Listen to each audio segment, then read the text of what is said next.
Hindi online classes में आप सभी हिंदी प्रेमियों का स्वागत है। मैं एमपी सर आप लोग को यूजीसी नेट जेआरएफ में लगी रचनाओं के बारे में अध्ययन करा रहा हूं, जिसमें इकाई 8 हिंदी नाटक। इस नाटक में यह आज 8वां भाग है। इसके पहले हम 7 भाग देख चुके हैं। 7 भाग में 7 नाटक हो चुका है। उसमें मोहन राकेश जी का 2 नाटक, एक आधे अधूरे और एक आषाढ़ का एक दिन हम लोग पढ़ चुके हैं। इसके बाद धर्मवीर भारती जी का एक नाटक अंधा युग, इसके बारे में भी हम पढ़ चुके हैं। भारतेंद्र हरिश्चंद्र जी का 2 नाटक अंधेर नगरी और भारत दुर्दशा, इसको पढ़ चुके हैं। एक उपेंद्र नाथ अस्क जी का नाटक है अंजू दीदी, इसको पढ़ चुके हैं। तो आज हम देखेंगे शंकर शेष जी का एक नाटक एक और दौड़ा 4। यह नाटक गुरु शिष्य परंपरा के बारे में अध्ययन करने को इसमें मिलेगा। इस नाटक में गुरु शिष्य की परंपरा क्या होती है, कि आधुनिक काल में गुरु शिष्य की परंपरा क्या है और पहले के समय में प्राचीन काल में गुरु शिष्य परंपरा कैसी थी, उसके बारे में हम अध्ययन करेंगे। तो यह नाटक क्या है, एक और दौड़ा 4। नाटक के रचनाकार, सबसे पहले रचनाकार देखते हैं।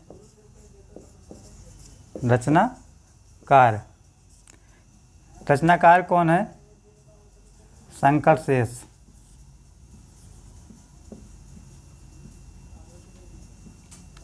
प्रकाशन वर्ष इसका कितना है?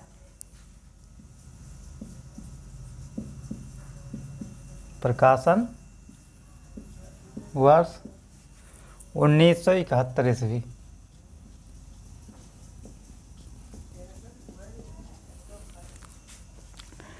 नाटक में 2 भाग हैं।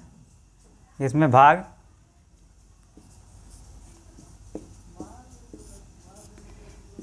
दो भाग,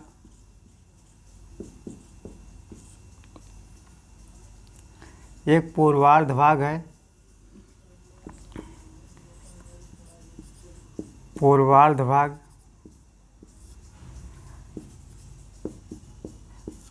एक उत्तरार्ध भाग है, उत्तरार्ध भाग। अब पूर्वार्ध भाग में जो है 4 दृश्य है। पूर्वार्ध भाग में 4 दृश्य, उत्तरार्ध भाग में 7 दृश्य हैं। और कुल दृश्य कितने हैं? कुल दृश्य जो है वह 11 है। यहाँ प्रश्न बनेगा कि एक और दौड़ा 4 नाटक के रचनाकार कौन है? तो क्या बताएंगे? शंकर शेष। इस नाटक का प्रकाशन वर्ष कितना है? 1971 ईस्वी है। इस नाटक के कितने भाग हैं? 2 भाग है। कौन कौन सा? पहला भाग पूर्वार्ध, जो पहला भाग है, और दूसरा भाग उत्तरार्ध। पूछा जाएगा इस नाटक में कुल कितने दृश्य हैं, तो कुल दृश्य की संख्या कितनी है? 11। यहाँ से प्रश्न ये बन सकता है कि जो पूर्वार्ध भाग है उसमें कितना दृश्य है, तो उसमें 7 दृश्य है। उत्तरार्ध भाग में कितना दृश्य है? 7 दृश्य है। इसके बाद हम देखेंगे कि एक और दौड़ा 4 नाटक का कथानक क्या है, कि नाटक का कोई कथानक होता है, इसकी जो कथा है कहाँ से ली गई है और उस कथा में किसका वर्णन है, उस चीज़ को हमें देखना है। तो एक और दौड़ा 4 जो नाटक है, इसमें इसका कथानक देखते हैं पहले। कथानक, तो कथानक में इस नाटक में दोहरा कथानक है। इस नाटक में दोहरा का कथानक है, कि इसमें 2 कथानक हैं। दोहरा कथानक है। कथानक है एक तरफ, इसमें एक तरफ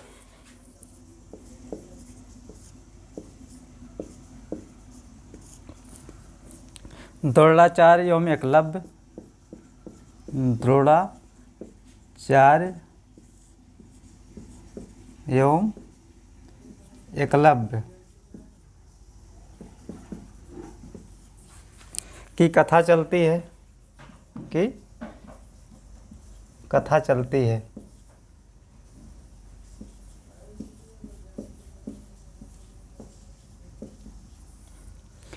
तो दूसरी ओर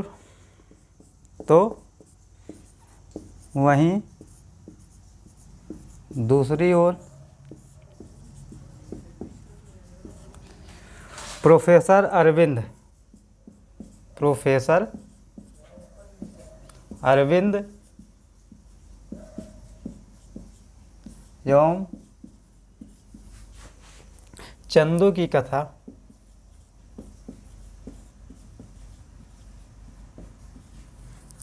चलती है।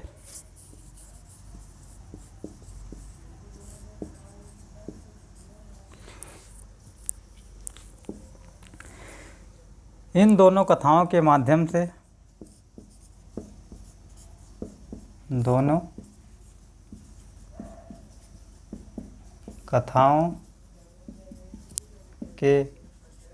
से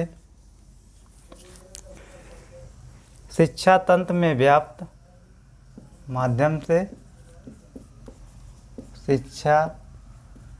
में व्याप्त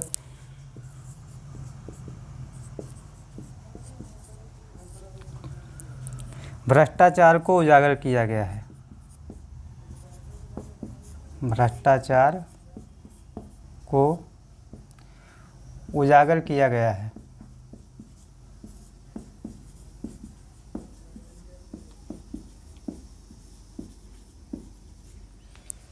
इस नाटक का जो कथानक है, इसमें कौन सा कथानक है कि दोहरा कथानक, इसमें दो कथानक है। इसमें क्या होता है, एक और द्रोणाचार्य और उनके शिष्य एकलव्य की कथा चलती है, और जो दूसरी कथा है प्रोफेसर अरविंद हैं और उनका शिष्य चंदू, इन दोनों की कथा चलती है। और इन दोनों कथा के माध्यम से जो आज के समय में आधुनिक काल में शिक्षा तंत्र में व्याप्त भ्रष्टाचार है, उसको उजागर करने का इस नाटक के द्वारा शंकर जितेश जी ने किया है। यह इसका कथानक है।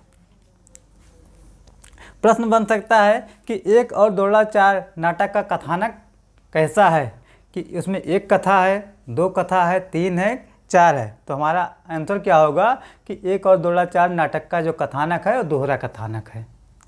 इसमें किसका वर्णन है, तो एक द्रोणाचार्य एवं एकलव्य का वर्णन है और अरविंद और चंदू की कथा का वर्णन है।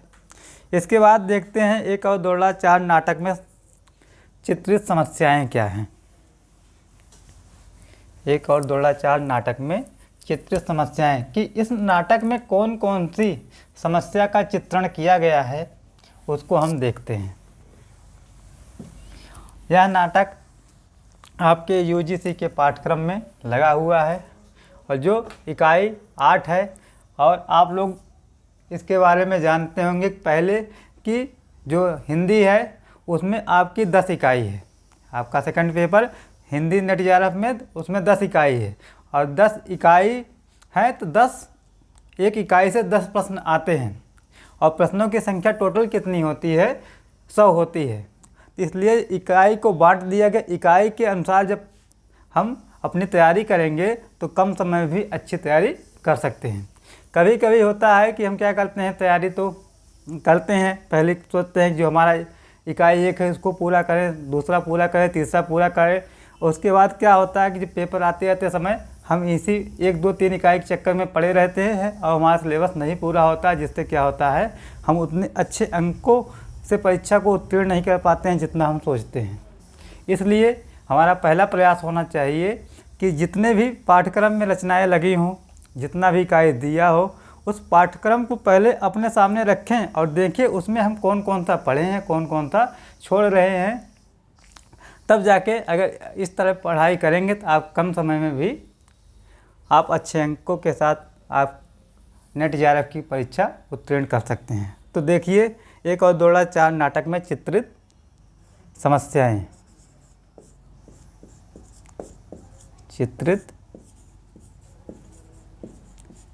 समस्याएं कि इस नाटक में कौन कौन सी समस्या का चित्रण किया गया उसे हमें देखना है।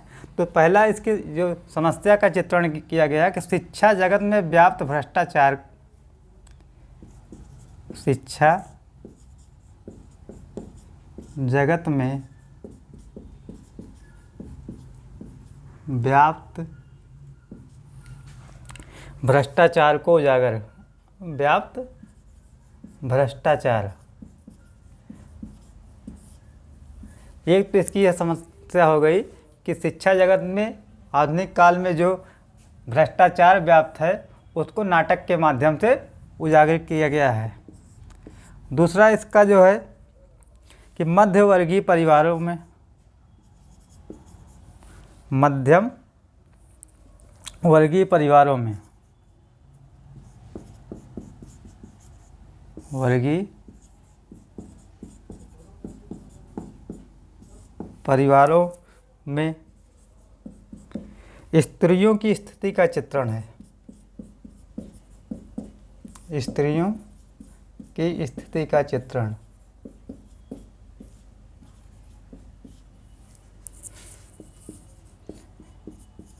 कि कहने का तात्पर्य इनका यह है कि इस नाटक में यह दिखाया गया कि जो मध्यवर्गीय परिवार हैं वह स्त्रियों को शिक्षा से दूर रखते हैं, उसका भी चित्रण इस नाटक में किया गया है।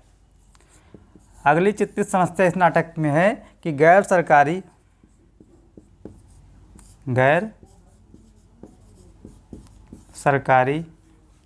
महाविद्यालयों में कार्यरत शिक्षकों के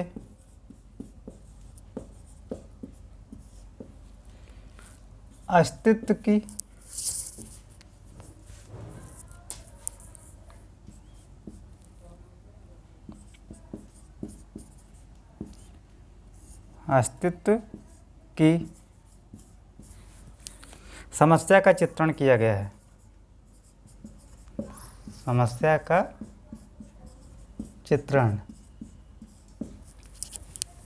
कि कहने का तात्पर्य क्या है कि आज के समाज में जो भी शिक्षा जगत में व्याप्त भ्रष्टाचार है, एक और दोड़ाचार नाटक के माध्यम से उसको चित्रित किया गया है। और मध्यवर्गीय परिवारों में स्त्रियों की क्या स्थिति है उसका चित्रण भी इस नाटक में देखने को मिलता है। और एक बात इसमें एक जो गैर सरकारी महाविद्यालय हैं, जो सरकारी महाविद्यालय नहीं है, उसमें जो कार्यरत शिक्षक हैं उनका अस्तित्व, मतलब उनको जो है अस्तित्व की समस्या है कि वो पढ़ाएंगे कि नहीं पढ़ा पाएंगे, क्या कारण है, उनके अस्तित्व की भी समस्या का चित्रण इस नाटक में किया गया है। इस नाटक की प्रमुख समस्याएं यही हैं। इसके बाद देखते हैं जो नाटक के है, तो नाटक के प्रमुख पात्र कौन कौन से हैं। कि एक और दोड़ाचार नाटक के प्रमुख पात्र।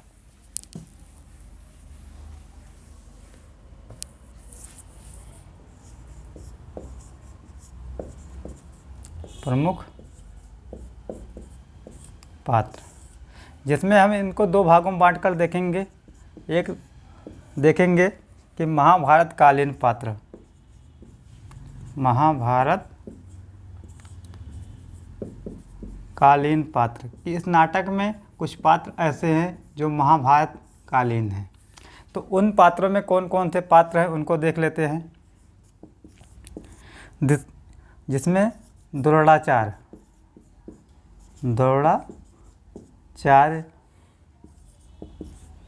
एक पात्र, इसमें कृपि एक पात्र, अश्वत्थामा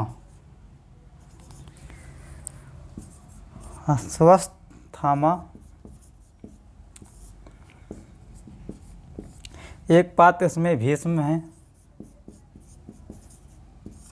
एक है अर्जुन है,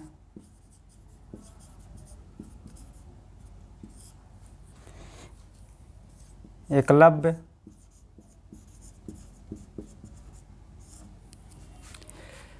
एक पात्र इसमें युधिष्ठिर है,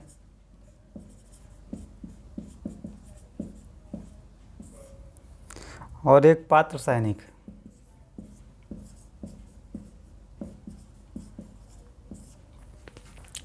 तो जो एक और दोहरा चार है, इस नाटक में प्रमुख पात्रों को हम देख रहे हैं। इसमें पहला वर्गीकरण क्या किया है कि महाभारत कालीन पात्र की महाभारत के कौन कौन से पात्र हैं जो एक और द्रोणाचार्य में भी पात्र हैं। तो उस पात्रों में आपका द्रोणाचार्य एक पात्र है, एक कृपि पात्र है, एक अश्वत्थामा पात्र है, एक भीष्म, एक अर्जुन, एकलव्य, युधिष्ठिर और सैनिक। ऐसे प्रश्न दे सकता है कि युधिष्ठिर पात्र किस नाटक के हैं। तो अगर आप नाटक को पढ़े रहेंगे तो आप बताएंगे एक और द्रोणाचार्य नाटक के। इसके बाद जो आधुनिक कालीन पात्र हैं, ये तो मध्यकालीन महाभारत के जो पात्र थे उनको देखा हमने।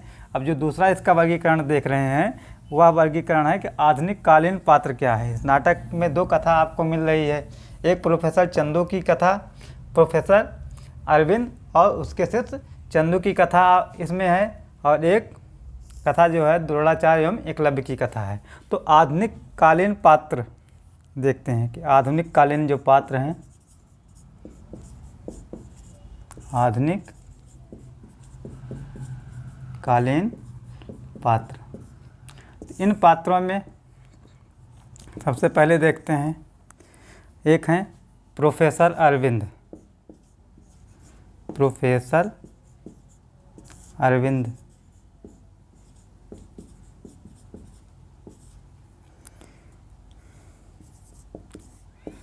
एक पात्र है लीला। लीला कौन है? एक पात्र लीला है और एक पात्र यदु है। यदु एक पात्र प्रिंसिपल,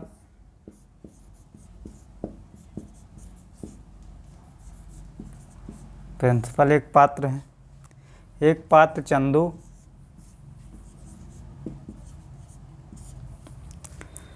एक पात्र अनुराधा है, अनुराधा पात्र, और एक पात्र है विमलेंद्र।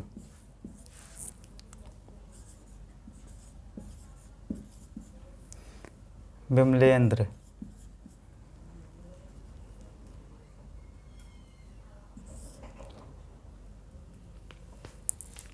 तो एक और द्रोणाचार्य नाटक में जो आधुनिक कालीन पात्र हैं उसमें प्रोफेसर अरविंद, लीला, यदु, प्रिंसिपल, चंदू, अनुराधा और विमलेंद्र या विमलेंद्र, ये जो है आधुनिक कालीन पात्र हैं।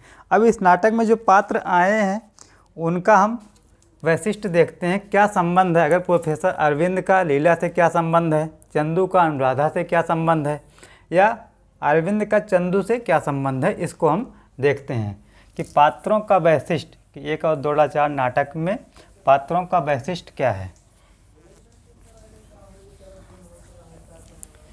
तो पात्रों के वैशिष्ट में पहले देखते हैं पात्रों का वैशिष्ट।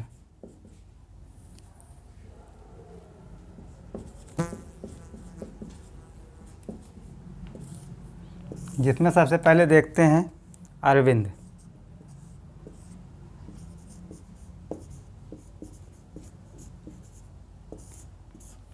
अरविंद के बारे में क्या है कि नाटक का नायक,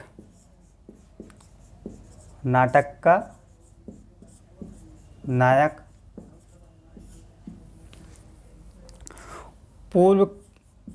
पूर्वार्ध कथा में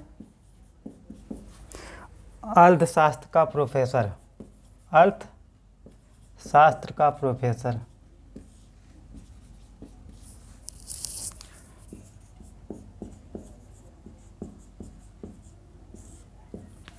और उत्तरार्ध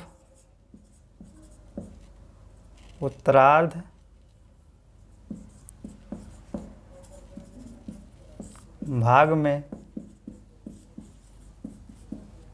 गैर सरकारी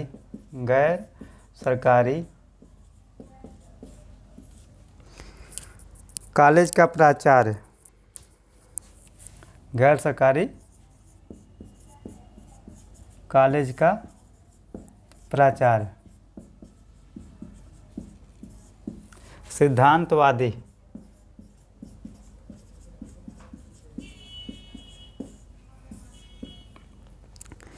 और अस्तित्व की समस्या से ग्रस्त, अस्तित्व की समस्या से ग्रस्त।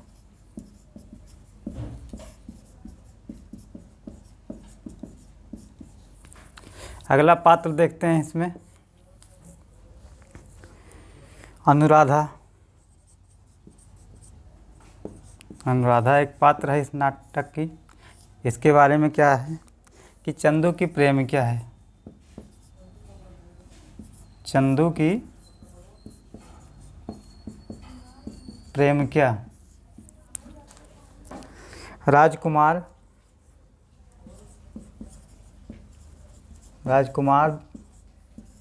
द्वारा बलात्कार का शिकार।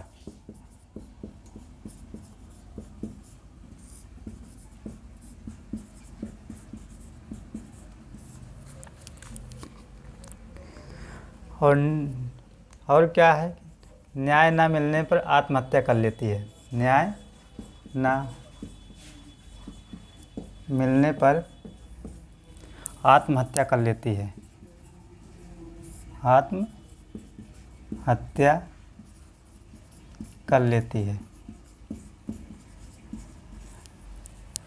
कि एक और दोहरा चार नाटक में पात्रों का वैशिष्ट देख रहे हैं। तो एक सबसे पहले पात्र हम अरविंद के बारे में देखते हैं कि अरविंद के बारे में क्या जानना है कि नाटक का नायक है। अरविंद नाटक का नायक है। पूर्वार्ध जो कथा है, एक और दोहरा चार नाटक को कथा के दो भागों में बांटा गया है। एक पूर्वार्ध कथा, एक उत्तरार्ध कथा। तो पूर्वार्ध कथा में अर्थशास्त्र का प्रोफेसर कौन है। यहाँ प्रश्न ये पूछा जा सकता है कि अर्थशास्त्र का प्रोफेसर कौन है, तो क्या बताएंगे, प्रोफेसर अरविंद। उत्तरार्ध भाग में एक गैर सरकारी महाविद्यालय में क्या है, प्राचार्य है, सिद्धांतवादी है और अस्तित्व की समस्या से ग्रस्त है। अगला जो पात्र इस नाटक की है वो अनुराधा पात्र है। इसके बारे में कि चंदू की प्रेम क्या है और यह क्या करती है, आत्महत्या कर लेती है। आत्महत्या क्यों करती, क्योंकि इसको न्याय नहीं मिलता है, जिसके कारण यह आत्मग्रस्त होकर आत्महत्या कर लेती है। इसके बाद देखते हैं अगला पात्र लीला। इस नाटक की जो अगले पात्र हैं लीला, उसके बारे में देखते हैं।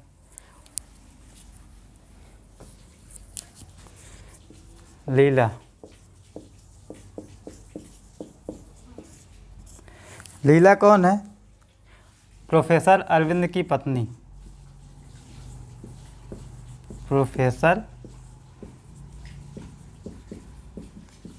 अरविंद की पत्नी। यहाँ इस चीज़ को ध्यान रखना है। मध्यवर्गीय स्त्री के प्रतीक, मध्यवर्गीय स्त्री का प्रतीक है।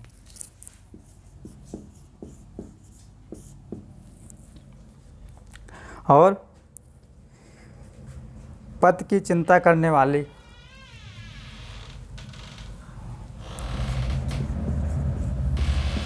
पति की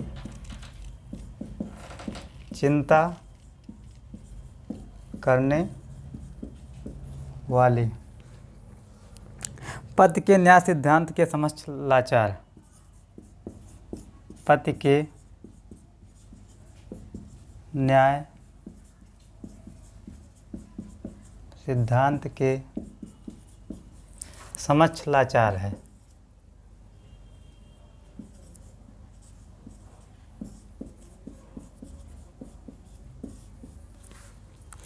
आगे एक पात्र देखते हैं चंदू।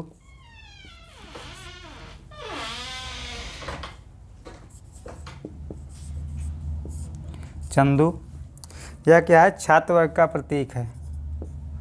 छात्र वर्ग का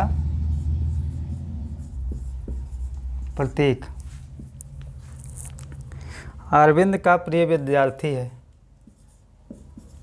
अरविंद का प्रिय विद्यार्थी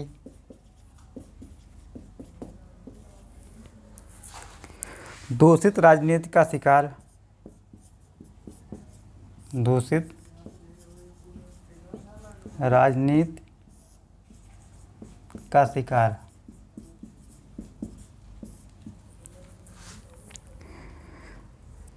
नकल ना करने पर, नकल ना करने पर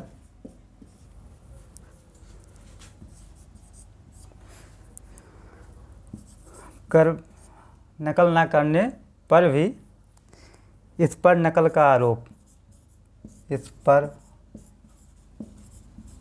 नकल का आरोप।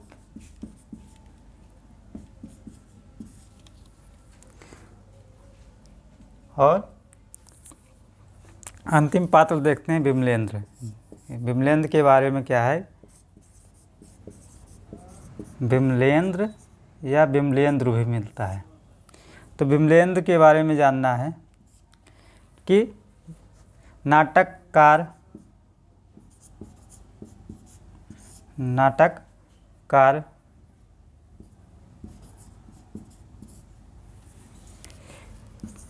के चिंतन को प्रकट करने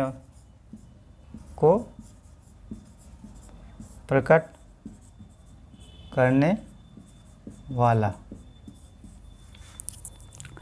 तो इस प्रकार देखते हैं, पूछा जा सकता है कि 1 और दोहरा 4 नाटक में अरविंद की पत्नी कौन है? तो प्रोफेसर अरविंद की पत्नी कौन है? लीला है। मध्यवर्गीय स्त्री का प्रतीक कौन है? लीला।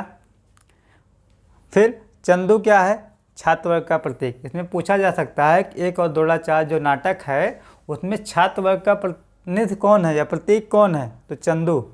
और प्रोफेसर अरविंद का प्रिय विद्यार्थी कौन है? तब भी अरविंद है।